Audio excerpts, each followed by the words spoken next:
Salut les poulets, on se retrouve aujourd'hui pour une nouvelle vidéo au niveau de la place Taksim. Donc vous pouvez voir la mosquée qui surplombe toute la place. Voilà, c'est un cadre agréable pour commencer la vidéo. Et aujourd'hui, je vais vous parler des clichés d'Istanbul et de la Turquie de manière générale. Je vais essayer tout simplement de faire sauter ces clichés. Je vais vous en parler. J'entends beaucoup de clichés, de choses sur la Turquie qui sont souvent fausses. Voilà, les choses que l'on dit sur la Turquie parfois n'ont rien à voir avec la réalité sur le terrain. Et comme je vis ici depuis plusieurs années, je vais petit à petit faire tomber les clichés sur la Turquie.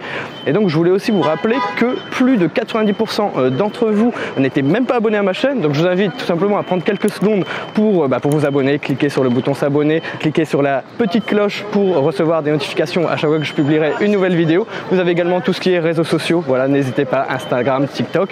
Et là, le premier cliché, c'est qu'il y a beaucoup de monde tout simplement qui pense que la Turquie est un pays plutôt pauvre et que la police se déplace avec des vieilles voitures. C'est pas vraiment des petites voitures. C'est un petit peu l'attraction de la place Taksim là en ce moment. Donc voilà, je vais aller me poser quelque part et puis je rentre dans le vif du sujet pour démonter tous les clichés sur la Turquie. C'est parti.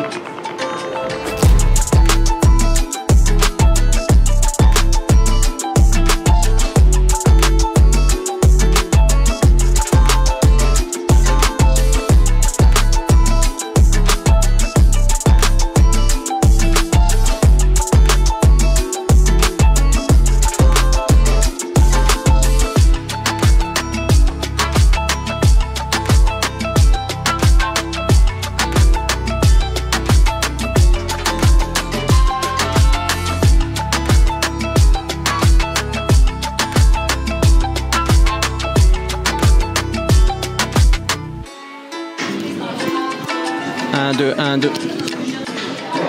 Bir çay, evet bir çay, teşekkürler. Merci, teşekkürler.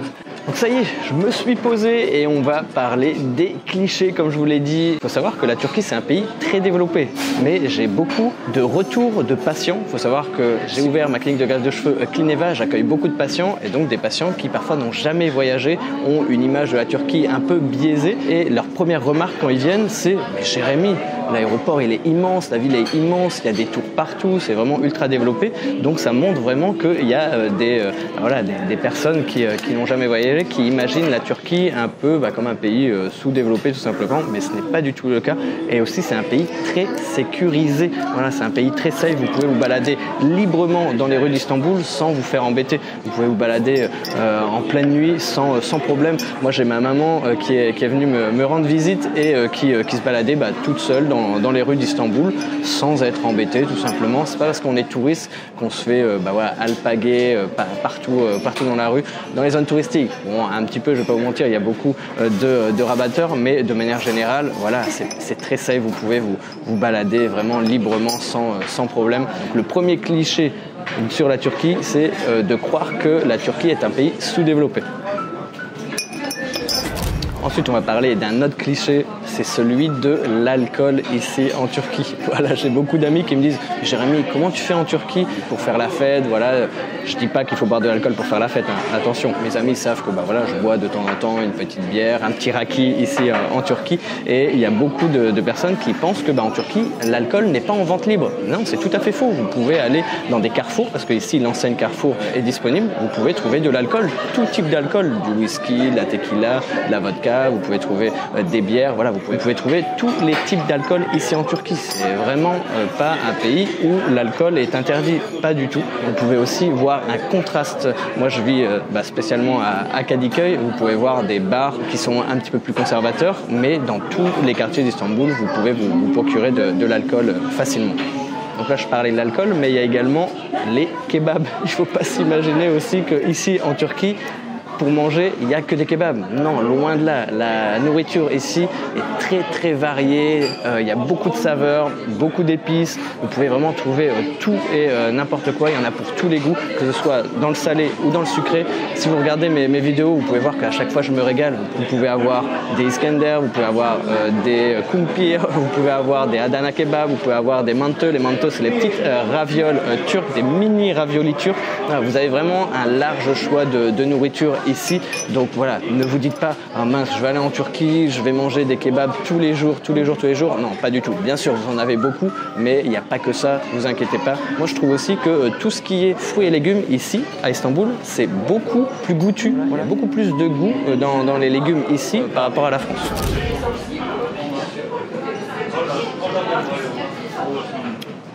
On passe donc au cliché suivant. Donc, par rapport à l'ouverture de la Turquie par rapport au reste du monde. Donc, il y a beaucoup de mes amis, même de ma famille, qui me demandent, ben voilà, est-ce que la Turquie, c'est vraiment un pays ouvert? La Turquie, c'est vraiment un pays très ouvert. Vous pouvez vous balader librement. Voilà, c'est très cosmopolite. Vous pouvez trouver beaucoup de nationalités ici, particulièrement à Istanbul, je ne vais pas vous mentir. Et voilà, la Turquie est vraiment ouverte au monde. Kadıköy, c'est un quartier très européen, très artsy, on va dire. Les gens s'habillent comme ils veulent. Petite anecdote par rapport aux vêtements, c'est que voilà, j'ai plusieurs amis, j'ai notamment ma maman, quand elle est venue me visiter ici en Turquie la première fois, elle m'a demandé Jérémy, est-ce que je dois prévoir dans ma valise des vêtements particuliers, est-ce que je peux me balader en short, en débardeur, etc. Et ben oui, vous pouvez vous balader librement, les gens ne vous jugent pas. Par contre, petite parenthèse, c'est surtout pour les lieux de culte. Voilà, si vous allez dans une mosquée, bien sûr, vous n'allez pas y aller en jupe ou en mini-short pour les hommes ou en débardeur. Voilà, il faut quand même vous couvrir un minimum. Pour les femmes particulièrement, couvrir les bras et les jambes. Pour les hommes, les jambes doivent être couvertes. Pas de short au-dessus des genoux. Pour les hommes, voilà, les bras, il n'y a pas vraiment nécessité de se couvrir, mais quand même les débardeurs, vaut mieux éviter. Des petits t-shirts, ça va. Pour les femmes, voilà, il faut se voiler la tête et se couvrir voilà, les parties du corps. Mais sinon, en dehors des mosquées, vous pouvez vraiment vous habiller comme vous voulez. Vous pouvez mettre des mini-jupes, vous pouvez mettre des décolletés. Pour les hommes, des débardeurs, des mini-shorts. Voilà, vous pouvez vous balader en tongs aussi. Il n'y a vraiment aucun souci par rapport à ça. Vous pouvez trouver aussi bien des mosquées que des synagogues, que des églises, voilà, un peu partout dans Istanbul. Donc ça vous montre aussi que le pays est ouvert à d'autres religions, ouvert à d'autres cultures. Voilà, il ne faut pas s'imaginer, ah voilà, je vais aller en Turquie, je vais voir des mosquées partout. Bien sûr, il y en a, hein, c'est comme en France, quand on se balade, il y a beaucoup plus d'églises que de mosquées. En Turquie, bon, il y a plus de mosquées que d'églises, mais dans certains quartiers, il y a des mosquées qui côtoient des églises également. Il y a beaucoup de chrétiens ici. J'ai pu remarquer qu'au niveau touristique, il y avait beaucoup de Russes qui voilà, n'étaient pas spécialement musulmans et allaient tout simplement dans des églises, que ce soit des églises catholiques ou des églises orthodoxes. Donc voilà, ça vous montre vraiment qu'il y a une ouverture. Istanbul, c'est pas ok, pays musulman, pays avec que des mosquées, pays où tout le monde prie. Bien sûr, il y a l'appel à la prière dans la journée, il y a 5 appels à la prière qui résonnent dans toute la ville de tous les jours, mais c'est un peu comme les églises en France, hein. Toutes les heures, il y a le clocher qui sonne pour signaler quelle heure il est. Ici en Turquie, c'est pas le clocher qui sonne, c'est le azan qui résonne dans toute la ville.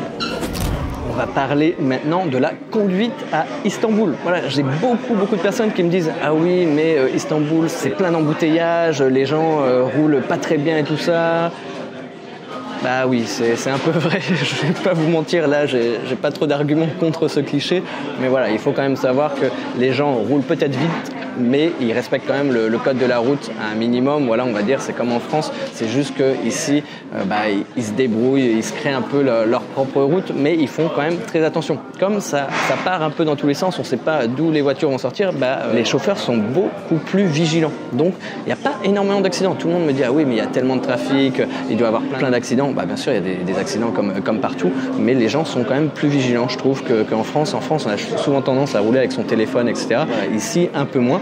Par contre, si vous voulez louer une voiture, la conduite ici est un petit peu musclée. Donc voilà, il faut vous adapter à la conduite des Turcs. Si vous louez une voiture, voilà, je vous recommande quand même de prendre un GPS avec vous, d'utiliser votre téléphone. Par contre, vous avez besoin d'Internet pour avoir le GPS. Le GPS utilise beaucoup de données. Donc c'est le moment de vous parler de Holafly. Voilà, Holafly, c'est le partenaire de cette vidéo, le partenaire de la chaîne, et c'est une société qui vous propose d'avoir Internet illimité en Turquie et dans énormément de pays à travers le monde. Donc Holafly, c'est très facile d'utilisation. Vous vous connectez sur le site, vous choisissez un package. Donc vous avez des packages donc, de 3 jours, de 5 jours, de 7 jours, de 15 jours, de 1 mois en fonction de la durée à laquelle vous voulez venir. La Turquie fait bien sûr partie de cette liste de pays où Holafly propose ses services. Si vous utilisez un téléphone plutôt moderne, normalement il est compatible. Il y a quand même une liste de téléphones, donc vérifiez si votre téléphone fait partie de cette liste-là. Mais voilà, il faut savoir que Holafly vous permet d'avoir Internet en illimité partout sans avoir de carte SIM. En fait, la carte est dématérialisée, ça s'appelle une eSIM. Vous avez juste un QR code à scanner. Vous le scannez, vous activez vos données à l'étranger, vous choisissez le réseau qui vous est recommandé en fonction du pays. Mon papa, qui n'est pas habitué à la technologie, a réussi à le faire, donc je suis sûr que vous pouvez le faire vous aussi. Donc toutes les informations sont dans la description. Et si vous voulez également profiter de 5% de réduction, n'hésitez pas à utiliser mon code promo Jérémy5. Voilà, ça vous permet d'avoir 5% sur la commande que vous allez passer sur Holafly. Et pour revenir donc à la conduite, donc je vous recommandais d'utiliser un GPS si vous louez une voiture ici à Istanbul, parce que la ville est très très vaste. Il y a beaucoup de rues à sens unique, il y a beaucoup d'endroits assez historiques qui ne sont pas trop adaptés pour la conduite, donc je vous recommande vraiment d'avoir un GPS. Et Holafly est parfait parce que vous avez Internet illimité, et le GPS voilà, utilise beaucoup de données, donc pour vous repérer plus facilement, mettez un GPS sur votre téléphone pour vous guider, c'est beaucoup plus simple.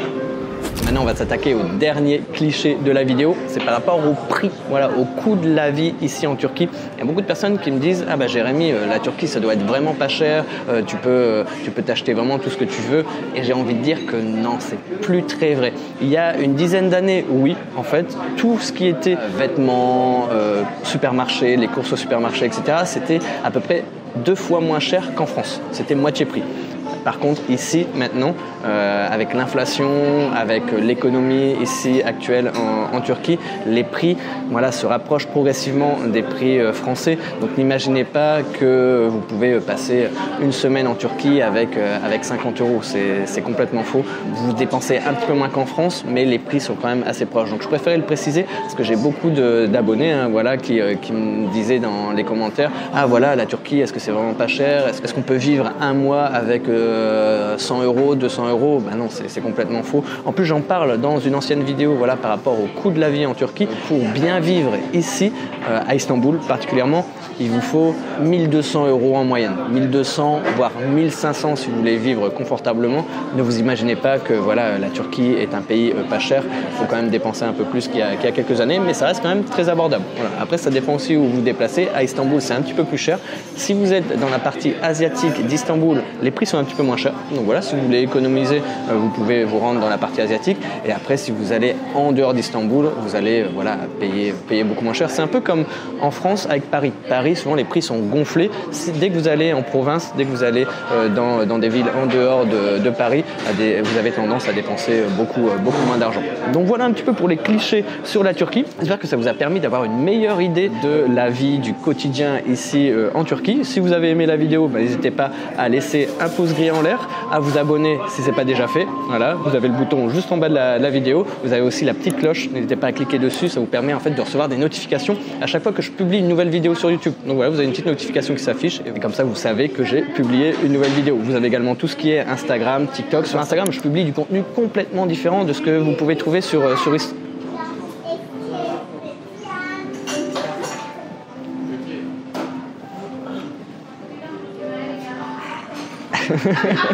j'ai un invité sur ma chaîne. Donc voilà, je disais que sur Instagram, je publie du contenu complètement différent de ce que vous pouvez trouver sur YouTube. Donc n'hésitez pas à vous abonner, Instagram, TikTok. Et voilà, et puis je vous souhaite une bonne journée, une bonne soirée, un bon week-end en fonction de quand vous regardez la vidéo. Et je vous dis, tchuss les poulets!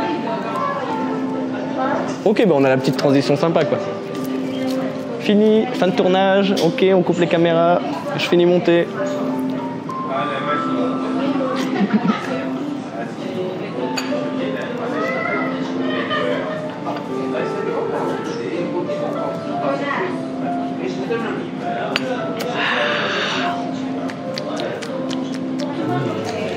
Le chai. un bon chai. Voilà.